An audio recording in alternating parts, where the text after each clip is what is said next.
ओम शांति। आज 30 मार्च 2023 की बाबा की साकार महावाक्य। प्यारे बाबा बोले, मीठी बच्ची, संग दोष संशय बुद्धि बनाता, इसीलिए संग दोष में फंसकर कभी पढ़ाई नहीं छोड़ना। कहा जाता है संग तारे कुसंग बोरे। प्रश्न है, बाप की कौन सी श्रीमत तुम्हें कौड़ी से हीरे जैसा बना देती है? उत्तर है, बाप की श्रीमत है बच्चे, घर गृहस्थ में रहते हुए कमल फूल समान रहो। जैसे कमल फूल को कीचड़ और पानी टच नहीं करता, ऐसे बेकारी दुनिया में रहते हुए बेकार टच ना करे। यह तुम्हारा अंतिम जन्म है। निर्विकारी दुनिया में चलना है, इसीलिए पवित्र बनो। इसी एक जन्म है, इसी एक श्रीमत से तुम कौड़ी से हीरे जैसा बन जाएंगे, स्वर्ग का मालिक बन जाएंगे। गीत बजा। मुझको सहारा देने वाले तेरा लाख शुक्रिया। ओम शांति। बाप ने समझाया है कि भगवान एक ही है जिसने भगवती को रचा। बरोबर भगवानुवाच है, जैसे बैरिस्टर बाज सर्जन बाज, यह फिर है भगवानुवाच। भगवान कहते हैं, मैं तुम्हें स्वर्ग का मालिक, राजाओं का राजा बनाऊंगा। यह है गीता। परंतु मनुष्य भूल गए हैं कि गीता का भगवान कौन था। श्री कृष्ण तो था स्वर्ग का नंबर 1 प्रिंस। इतनी ऊंच पार्लब्ध किसने प्राप्त कराए? ऊंचते ऊंच पार्लब्ध है राधे कृष्ण अथवा लक्ष्मी नारायण की। यह बात कोई भी समझ नहीं सकते हैं। राधे कृष्ण स्वयंवर के बाद लक्ष्मी नारायण बनते हैं। उन्हों को यह ऊंच पद किसने दिया? श्री कृष्ण कौन था? श्री नारायण कौन था? यह बातें तुम ही जानो। श्री कृष्ण को प्यार तो बहुत करते हैं, जयंती भी मनाते हैं।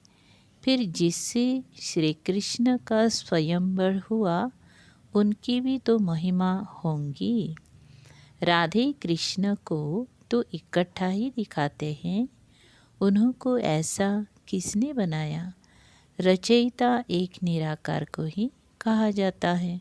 साकार को कभी क्रिएटर नहीं मानेंगे।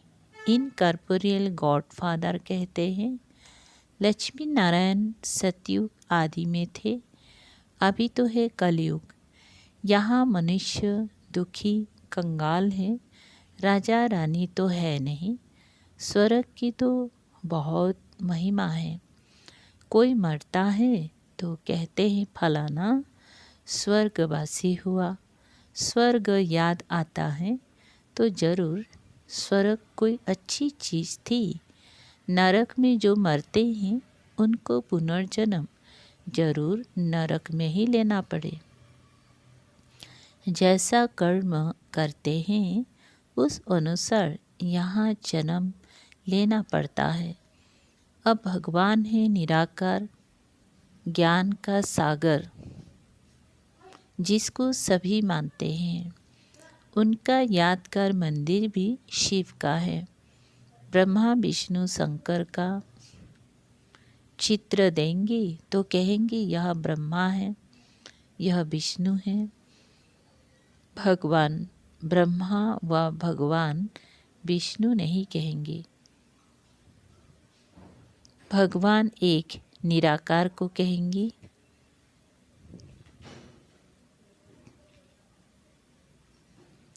वो शिव ही है। अभी तुम बच्चे जानते हो, हम फिर से लक्ष्मी नारायण भगवान भगवती बन रहे हैं। किस द्वारा?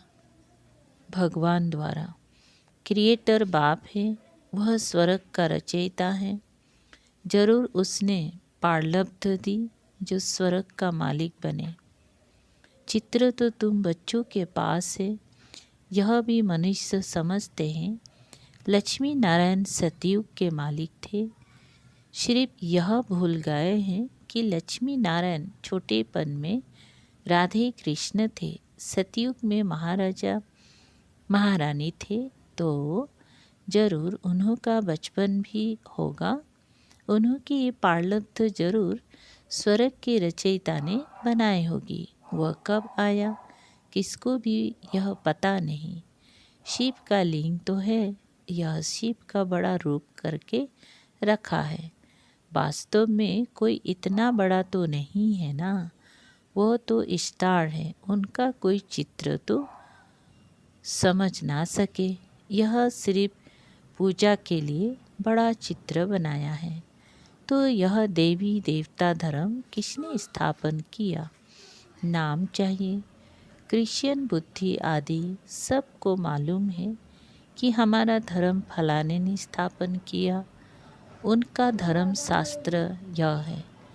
पहले मुख्य बात ही यह है, इसीलिए बाबा चित्र बनवाते हैं, समझाने के लिए ही बनवाते हैं। आगे वाले चित्र में कोई लिखत थोड़ी ही थी, ये तो समझाया है। स्वर्ग का रचयिता है, परम पिता परमात्मा है। स्वर्ग में ही सदा सुख। क्या इतनी सब मनुष्य वहाँ होंगी? झाड़ पहले छोटा होता है, फिर बढ़ता जाता है। स्वर्ग में बहुत थोड़े होंगी, नरक में बहुत है। स्वर्ग में सिर्फ देवी देवताओं की राजधानी थी, यह और कोई नहीं जानते। पूछना चाहिए, यह सृष्टि का चक्र कैसे फिरता है? 5000 बरस पहले बरोबर यहाँ लक्ष्मी नारायण का राज्य था, उसको स्वर्ग कहा जाता था। वह पास्ट हो गया। नई दुनिया जो थी वो अब पुरानी नरक हो गई है। अच्छा, फिर क्या होगा? फिर स्वर्ग आएगा। भक्त याद करते हैं स्वर्ग व मुक्ति धाम को। क्यों याद करते हैं? क्योंकि यहाँ दुखी है। स्वर्ग में तो सदैव सुख होता है। बाप थोड़े ही बच्चों को रचकर दुखी बनाएंगे, ये तो हो नहीं सकता। तुम जानते हो सतयुग से त्रेता द्वापर कलयुग होना है। सतयुग का अंत, त्रेता के आदि का संगम कोई कल्याणकारी नहीं है, क्योंकि सतयुग में जो 16 कला संपूर्ण है वही देवी देवता फिर 14 कला बन जाते हैं, तो वो कल्याणकारी युग थोड़े ही हुआ। फिर त्रेता के अंत द्वापर युग के आदि का भी संगम हुआ, परंतु उसमें भी कलाएं कम होती हैं। सतु प्रधान से सतु रजो तमो में गिरते हैं। तमो प्रधान बनना ही है, तो इस समय सारी दुनिया दुखी है। इसको कहा जाता है आर्फन्स की दुनिया। कोई धनी धनी नहीं, घर में माँ बाप नहीं होते हैं, तो सभी आपस में लड़ने लग पड़ते हैं। तो कहा जाता है तुम तो निधन के हो। वो है हद की बात। अभी यह है बेहद की बात। सारी दुनिया का कोई धनी धनी नहीं है। मनुष्य मनुष्य में लड़ते हैं, जानवर भी लड़ते हैं। कोई धनी धनी नहीं है। धनी है बाप रचयिता, उनके आने से ही सब बच्चे धन का बन जाते हैं। बाप बच्चों को शांति धाम और फिर सुख धाम ले जाते हैं। पहले सतु प्रधान, फिर सतु रजो तमो। हर एक चीज़ ऐसे ही होती है। छोटे बच्चे भी सतु प्रधान हैं, इसलिए प्रिय लगते हैं। वही बच्चे अगर शिक्षा नहीं मिलती है तो माँ बाप को तंग करने लग पड़ते हैं। तंग तो होते हैं ना, लड़ते झगड़ते बीमार हो पड़ते हैं। कोई को नुकसान पड़ता है तो यह भी दुख होता है ना। सतयुग में कोई भी दुखी नहीं होता, वो है ही सुखधाम। बाप बच्चों के लिए स्वर्ग रचते हैं, वहाँ सदैव सुख है। तुम जानते हो ये बेहद की नई दुनिया थी, अब पुरानी है। दिल्ली पुरानी और नई है ना। पुरानी अलग है, नई अलग है। नई दिल्ली कितनी अच्छी देखने में आती है। ऐसे नहीं कि पुराने को कोई उड़ा देंगे फिर रहेंगी कहाँ। यहाँ नई पुरानी दोनों है। फिर ये पुरानी टूट करके नई बनेगी, जिसको ही स्वर्ग कहा जाता है। दिल्ली को ही परिस्थान कहते हैं। इस समय है कब्रिस्तान। सतयुग में लक्ष्मी नारायण का राज्य था। दिल्ली परिस्थान थी, स्वर्ग थी। अब नरक है। बाप खुद स्वर्ग का मालिक नहीं बनते हैं, बच्चों को बनाते हैं। तुम कहते हो बाबा हमको फिर से स्वर्ग का मालिक बना रहे हैं। इतनी सब निश्चय बुद्धि है तो देखकर निश्चय बुद्धि बनना चाहिए। कोई लंदन देखकर आवे और वर्णन करे तो ऐसे थोड़े कहेंगी कि हम जब देखे तब माने। यहाँ तो इतनी सब बच्चे कहते हैं हमको भगवान पढ़ाते हैं, तो झूठ तो नहीं बोल सकते। परंतु भाग्य में नहीं होगा तो बुद्धि में बैठेगा नहीं। बाप कहते हैं इसमें छोड़ना कुछ भी नहीं है। यह है अंतिम जन्म। गृहस्थ व्यवहार में रहते कमल फूल समान पवित्र रहना है। यह है मृत्यु लोक, वो है अमर लोक। गाया जाता है संपूर्ण निर्विकारी दुनिया, वहाँ विकार होता नहीं। तो मानना चाहिए ना। बरोबर देवताओं की महिमा भी करते हैं। सर्वगुण संपन्न वो था ही वाइसलेस वर्ल्ड। अच्छा, बच्चे तो पैदा होते होंगे, जरूर कोई युक्ति होगी, विकार से नहीं होते। वहाँ यह पॉइजन होता नहीं। यहाँ है संपूर्ण विकारी, वहाँ है संपूर्ण पावन। यथा राजा रानी तथा प्रजा, इसमें तुमको संशय क्यों पड़ता है। वहाँ की जो रस्म रिवाज होगी उसी अनुसार बच्चे पैदा होंगे। वहाँ विकार होता नहीं। यह नेचर इस मृत्यु लोक का है। वहाँ तो कोई दुख देते नहीं। जानवर भी एक दो को दुख नहीं देते, वह भी ऐसे ही पैदा होंगी। अब तुमको चाहिए क्या। शांति चाहिए तो अपनी को आत्मा समझ बाप को याद करो तो मेरे पास चले जाएंगी न, मेरे पास चले आएंगी। जो स्वर्ग में आने वाले होंगी वह कहेंगी हम तो ज्ञान जरूर लेंगी, सुख जरूर लेंगी। बाप से स्वर्ग का वर्षा लेना है। तुम जानते हो हम बेहद के बाप से बेहद का वर्षा ले रहे हैं। बाप की श्रीमत पर चल रहे हैं। चलते चलते फिर कहाँ उल्टा सुल्टा तूफान आता है तो नीचे टूट पड़ता है। माया से हार खा लेते हैं। बाप कहते हैं कल्प पहले भी ऐसे वर्षा लेते लेते हार खा ली थी, बेकार में फंस गया था। गाया भी हुआ है संग तारे कुसंग बोरे। यह है सत का संग। उनकी श्रीमत पर चलने से हम कोई दुनिया में आ जाएंगे। क्या बोलते हैं, उनकी श्रीमत पर चलने से हम नई दुनिया में आ जाएंगी। निश्चय में संशय आ जाता है तो वर्षा मिल ना सके। ऐसे बहुतों को निश्चय होते होते फिर संशय बुद्धि हो जाते हैं। तुम माता पिता कहते हो फिर उनको छोड़ देते। यह भी ड्रामा में नून है। शिव बाबा के बने फिर ऐसे बाप को फारकती देवंती हो जाते। तुम्हें ईश्वर का बनना है या रावण का, लड़ाई है ना। कोई तो माया पर जीत प्राप्त कर समझते हैं। बाबा से बरसा जरूर लेना है। श्रीमत पर चलते रहते हैं। एल्बम भी तुम्हारे पास है। जिन सभी बच्चों ने प्रतिज्ञा की है कि हमको गृहस्थ व्यवहार में रहते कमल फूल समान पवित्र रहना है। कमल फूल को पानी टच नहीं करता। तुमको बिकारी दुनिया में रहते हुए विकार में नहीं जाना। यह है तुम्हारा अंतिम जन्म। अपने को निर्विकारी बनाने हैं। बाप कहते हैं कि मेरे द्वारा तुम पवित्र बनेंगे तो स्वर्ग पवित्र दुनिया का मालिक बनेंगे। पतित दुनिया अब विनाश होनी है। कितना सहज समझाते हैं। ब्रह्मा द्वारा स्वर्ग की स्थापना सो तो हो रही है। बाकी सब हिसाब किताब शुक्त कर मुक्ति धाम चले जाएंगे। सतयुग में तुमको सच्चा सुख मिलता है।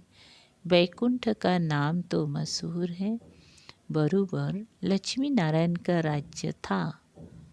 मनुष्य को तो कुछ भी पता नहीं है। सन्यासी खुद निर्विकारी बनते हैं तो विकारी लोग उनकी पूजा करते हैं। विकारी आत्मा बनती है, परमात्मा नहीं।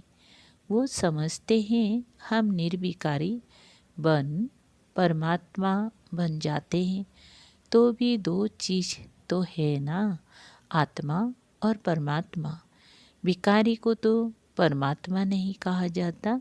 वो समझते हैं हम निर्विकारी बन परमात्मा बन जाएंगे।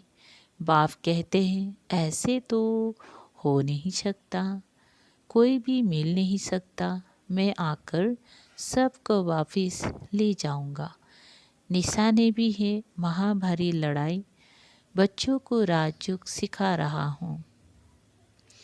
महाभारी लड़ाई है तो भगवान भी जरूर होना चाहिए जो सभी झंझटों को हटाए, सभी की झगड़े खत्म कर दे। सर्वशक्तिवान तो बाप है ना। कहते हैं अगर तुम मेरी मत पर चलेंगे तो मैं तुमको स्वर्ग का मालिक बनाऊंगा। कलप कलप तुम मेरी श्रीमत से श्रेष्ठ बनते हो। आधा कलप बाद जब मेरी मत पूरी हो, आसुरी मत शुरू होती है तो तुम कंगाल कौड़ी जैसे बन पड़ते हो और फिर तुमको कौड़ी से हीरे जैसा बनाता हूँ। तो श्रीमत पर चलना चाहिए ना।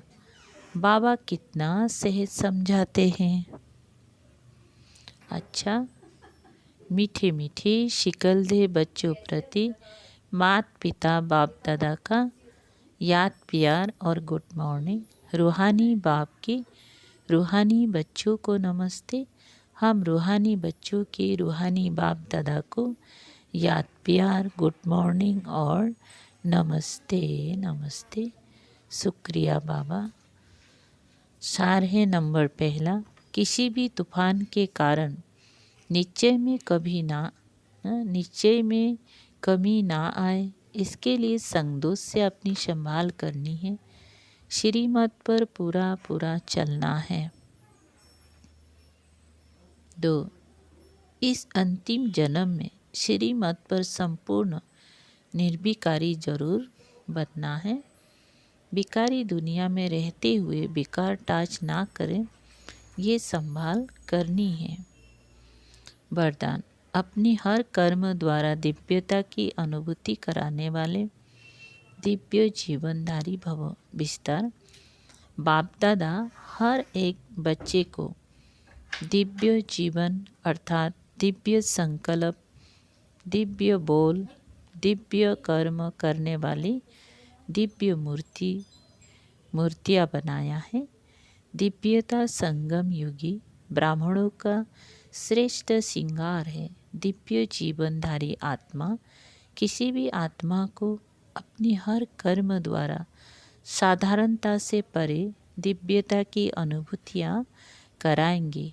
दिव्य जन्मधारी ब्राह्मण तन से साधारण कर्म और मन से साधारण संकल्प कर नहीं सकते। वे धन को भी साधारण रीति से कार्यों में नहीं लगा सकते। स्लोगन। दिल से सदा यही गीत न, दिल से सदा यही गाते रहो कि पाना था सो पा लिया, तो चेहरा खुशनुमा रहेगा। अच्छा, ओम शांति।